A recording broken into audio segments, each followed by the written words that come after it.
experience with Frank Warren, and I still regard Frank Warren as a legend, a Hall of Fame promoter. Promoted some of the best fighters in the world, and to still be around in the game now, in a world like boxing, he's got to be well respected. But the one thing I can say, and I have noticed, is the production of the shows at Matchroom are second to none. Mm-hmm. When I go to some Queensberry shows, I do think, wow, Matchroom really do put on a show. Even when I go to Sky shows, Matchroom are the kings at putting on a production, you know. And all I'm going to say on that matter is that they're number one with that. And that's what you want to be a part of as well. Yeah, you want to be a part of good nights and big nights and delivers the best for the fans. Mm-hmm. The security are the best. They always make sure there's no trouble. If there is trouble, it's dealt with straight away. Everyone's catered for. And, everything gets sorted from the ticket lady, Bella Gay, who's her name's Bella. She's a lovely lady, and she gets everything done, deals a lot with my dad doing with the tickets. Alex, who sorts out all the hotels and all the logistics for things, and Darren Fleurs, who does all that with the taxes and making sure everything runs smoothly. You're always looked after at Matchroom, and it's a great company, and they give you the best platform for you to perform. It's brilliant.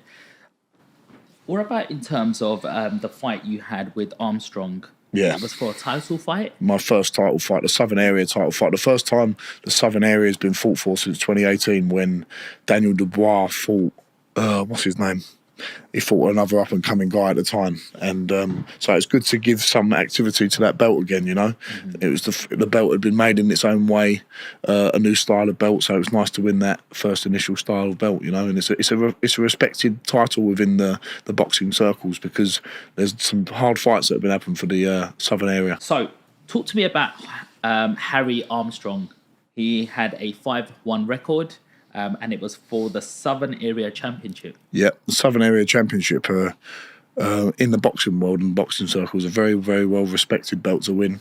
There's been some great fights down the line. I remember the last person to fight for the Southern Area heavyweight title was Daniel Dubois, who's obviously going on to do massive things. He won that emphatically, and it was a tough fight. It lived up to the bill with Harry Armstrong, very tough man.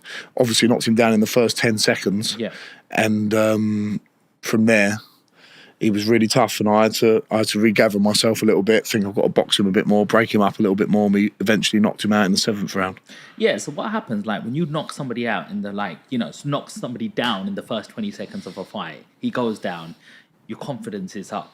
Then you go in round 2, bosh. You gave him a good hiding, good beat him, and then all of a sudden he doesn't go down. Like, he perseveres. What does that do to you mentally?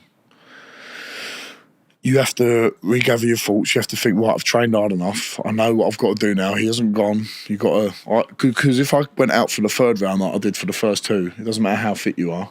If you're going at sprinting at 100 miles an hour, you can't sustain that. So I thought, just box behind the jab. I was still winning the rounds, and get him when the time comes. And that round 7 belt, when the bell and the ring cards went up for round 7, I thought, right, there's only 4 rounds to go now. I can unload a little bit more. I've conserved my energy well. He'd be feeling the pace as well. I was trying to draw him onto things, draw him on, and then the right hand over the top came, and it was a great shot, because Harry Armstrong's a tough man. He give a lot of people tough fights. He's had lots and lots of amateur fights. I think he boxed for England at one point, so he was really confident going into that fight, because he thought he had more pedigree than me.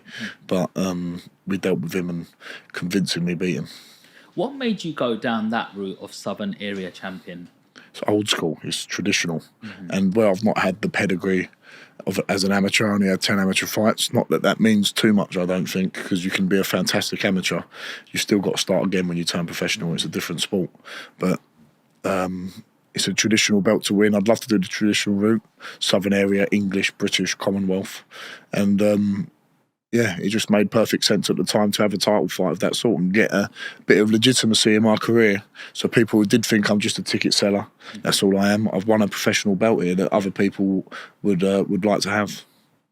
How important is confidence in terms of a press conference? So it is all about selling tickets. Let's be honest, it's an arena. It's a show. Boxing is a show, and you want to entertain people. So how much of that show do you bring? Because Tyson Fury is always selling a show out. He can do it single-handedly sometimes. How much of a showman are you? Do you like getting on the mic? Do you like trash talking? Like, what's your style? I'm not a trash talker. But what I think people like to buy into is someone who's authentic and trying to be themselves. And that doesn't mean be boring and say nothing and just fight and don't engage with people. It's about engaging with people, but not being fake, not being false, letting people know your personality. people are interested, obviously, because I'm exciting to watch, but you want to engage people as much as you can. So it's not just the press conferences; it's like doing things at the brewery and getting people who want to come and meet you, going to see them, and giving every fan a T-shirt when they come to a fight. It's all little things like that, making a whole day of it for people. That's what sells as well, and making sure people get good value for their money, because it's a lot in this economic climate for people to spend 60, 100, 250, 500 pounds sometimes for a ticket if they want ringside. So you've got to make sure it's worth it for people the whole day. Absolutely. You've got a nickname, the Romford Bull. Yes. Where did that come from? I was sparring in Vegas, and one of the coaches, I can't remember exactly, he said, "You fight like a bull, man. You fight like a bull. Where are you from?" And I said, "I'm from Romford." He said, "You should be called the Romford Bull." And it just stuck from there. Because I was aggressive, even more so back in the day when I didn't really know what I was doing. I was just going in there and giving it a good go for 3-4 rounds. So I always have that bullish style, and it's a good name, and it's become a sticking point, Mm-hmm. I like it because you've got Romford in it, and that's Romford. where we're from. Romford in the roots. Okay, so let's talk about Emilio Salas. Yeah. He had a 7-win to 4 losses streak. Yeah. Left hook first round. Yeah, that fight, I could sense he was not going to be much cop when I first went in there, because we was really expecting a tricky southpaw. We thought, let's get a southpaw under the belt, because we haven't fought one. He was a Golden Gloves champion back in America in his amateur days, so he's had great pedigree. But I think in the build up to the fight, I could sense a bit of fear within him, and I just don't think he fancied it when we got in the ring. Where's that intuition of sensing that fear come from? Not making eye contact when we're in the face-off, So bit twitchiness in the eyes. Is eye contact really important? Shakiness in the body. I think you can sense a lot from that. I remember I walked out, always look at the venue before I fight when I get there. Okay. He was there as well, and he was nervous. I could sense it, and I think even with that cuffing shot on the left hook around the side, it weren't a clean shot, but you could still feel the power, and I don't think he fancied it too much, so that was disappointing. So we went straight from that fight. A week later, announced we were on the fighting Harry Armstrong on the AJ undercard for the southern area. So you quickly move on, But I was expecting a tough test, an awkward test with a southpaw. Mm-hmm. Eddie Hearn came in the change room before and said he's not going to be easy. Yeah. He's going to give you some rounds to think about. Don't rush in, but that's the way it goes, I guess. What are the dangers of facing a southpaw in the heavyweight division? Obviously, your jabs clash a lot because you're both, my jab's here, his jab's here. The backhand is comes into play a lot more, and that's obviously your power shot. So you've got to be careful. It's very, very easy to land your backhand. So it's a danger for them, but also a danger for yourself. How often do you have to spar to be ready for southpaws? It's more so you do it. I actually sparred a southpaw yesterday for a couple of rounds, but it's more so in your training camp. If you're sparring a southpaw, you want to be sparring. If you're fighting a southpaw, you want to be sparring the southpaws all through your camp for 8 weeks, So when you're in camp, do you try to get a sparring partner which mimics your opponent? Yeah, as much as you can. It's also good to get people who are going to give you good intense work to get your fitness levels up. But if you're fighting someone who's tall and long, you want to get tall and long sparring in. Someone who's more of a boxer than a fighter, you want to get people with more boxing skills. So you get the correct sparring in because you just get into good habits of preparing for that guy. You need a blueprint, and to work on that blueprint, you need someone who's going to mimic what you're going to get in the fight. Mm-hmm. Nice. Michael, is it Passenger? Michael Reisinger. From the Czech Republic as well. Almost spelling mistake.